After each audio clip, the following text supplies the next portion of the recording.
Good morning. It's Elizabeth with Willow Root Tarot. So happy to be sitting with y'all this morning. Wanted to show you a thrift store find. Yes! I'm so happy.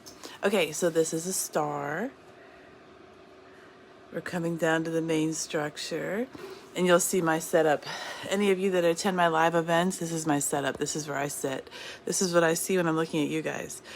So I went to the thrift store. 4-way base.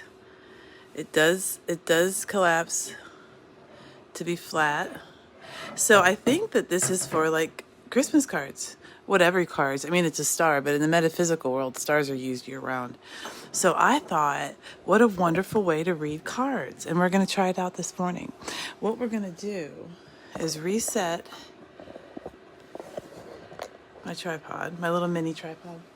And we are going to be pulling from Seasons of the Witch. And this is a deck that I pull from several times a week. And I move through each of the holidays as they come up because Seasons of the Witch is a multi-deck series that you can find, I know, on Amazon. And it covers each of the 8 pagan holidays throughout the year. And the holiday that we're currently sitting in is Samhain. So I was thinking with this, you could just put cards on it, right? Let's see what we have. Hold on, let's see. I'm shuffling.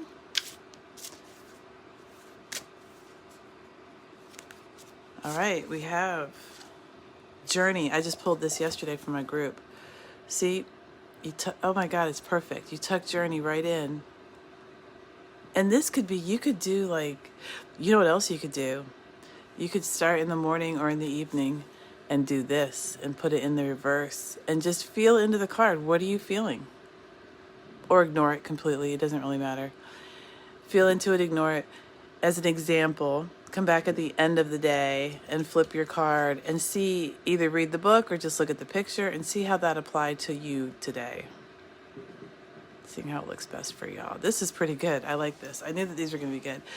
Okay, so what we do have is Journey. And I did pull this card last night as a secondary card. Yesterday morning, actually. My events, I have live events during the week. And I had pulled a single card from this deck and then followed it up with this. And it's very rare I pull more than one card, but occasionally I do.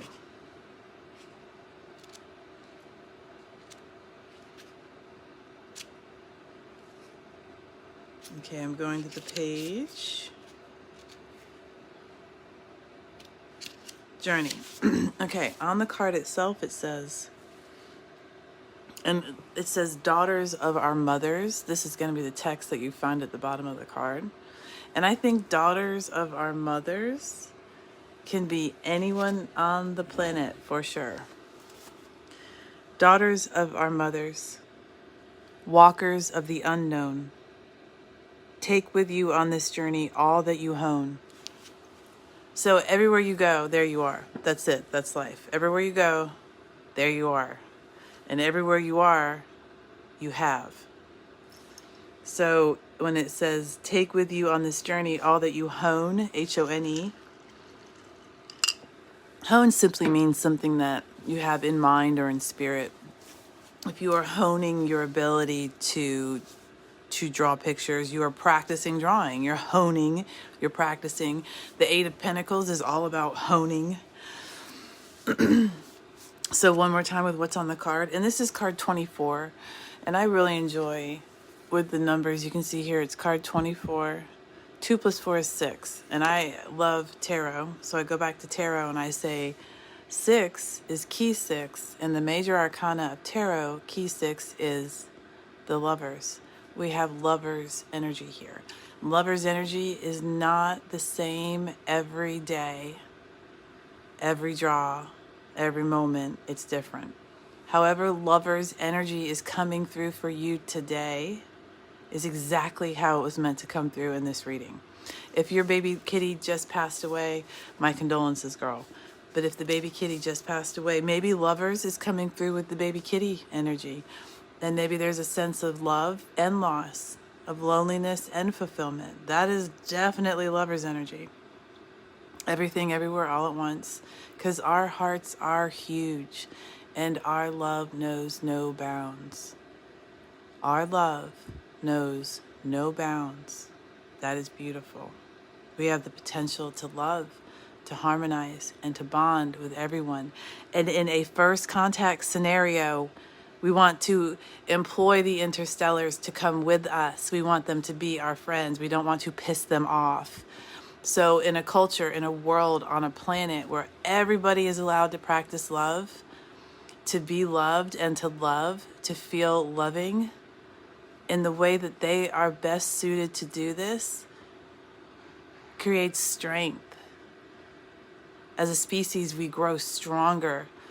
By stopping each other from propelling forward, we grow stronger. That is our journey. All right, let's see what the book says. And y'all, I just want to say real quick, whatever you're thinking is exactly what you should be thinking, however you think it. This is your card. This is your pull. Your thoughts trump all others. You are correct. There is no wrong in tarot. There's no wrong in oracle. And the book says, finding your purpose in life is a lot like waiting for Christmas. You have to walk your path and trust in the gifts that wait for you. All will be revealed when the time is right. If you have drawn the journey card, it is because you need to trust your process. You cannot skip past the lessons, trials, triumphs, or hardships that you face. Each step is an important milestone. It can be hard to see the sun when clouds surround you. But know, dear one, that your journey is as it needs to be. Discovery comes when your back is to the wall and you have to find a way to leap from danger. Failures and mistakes are investments you make in yourself.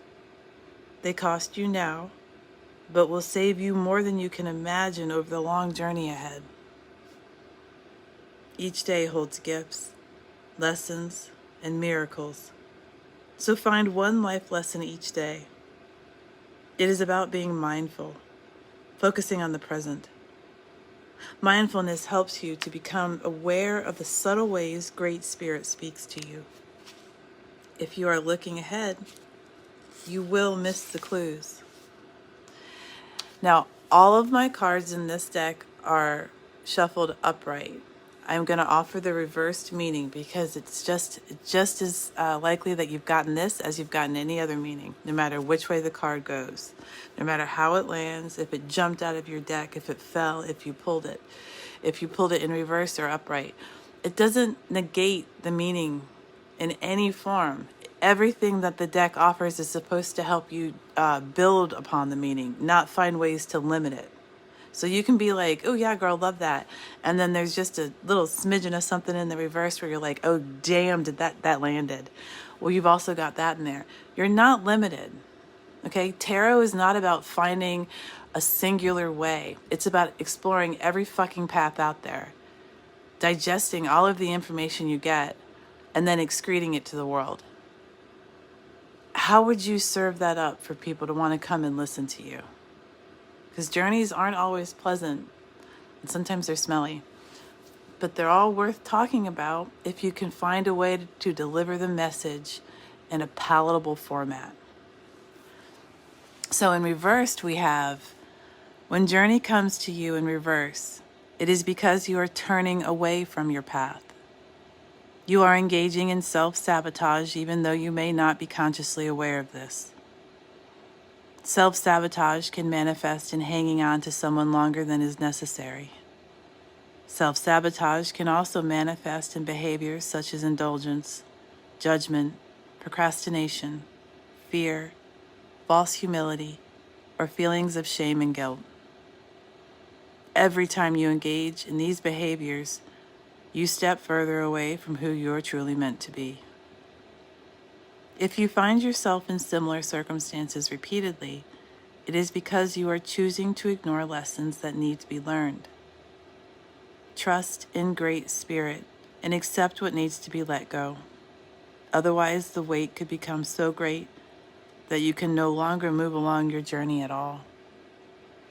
Something I'd like to offer too, it says self-sabotage can also manifest in behaviors such as indulgence, judgment, procrastination, fear, false humility, or feelings of shame and guilt.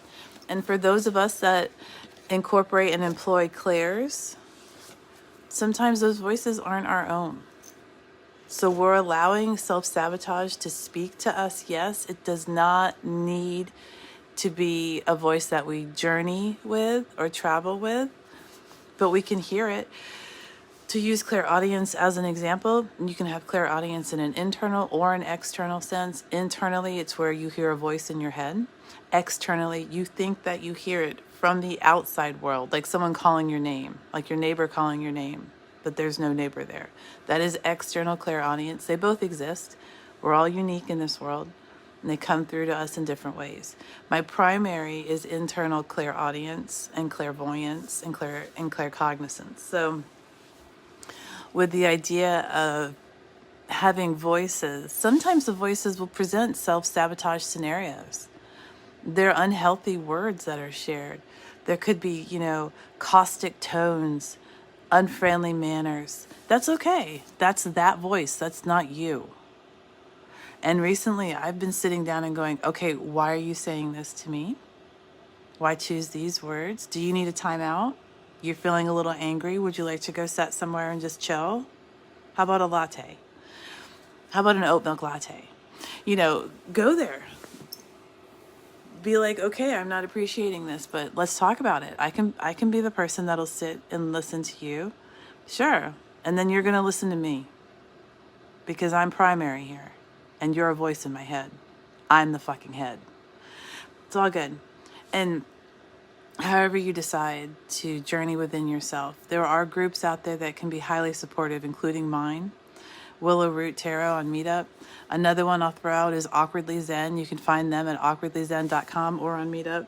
These are good spiritual groups that will support you. If ever you're in a group where you feel uncomfortable, leave. You can always go back, right? But you don't have to stay. Put yourself first.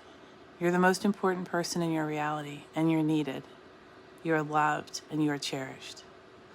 All right, friends, happy Wednesday. I will talk to you soon.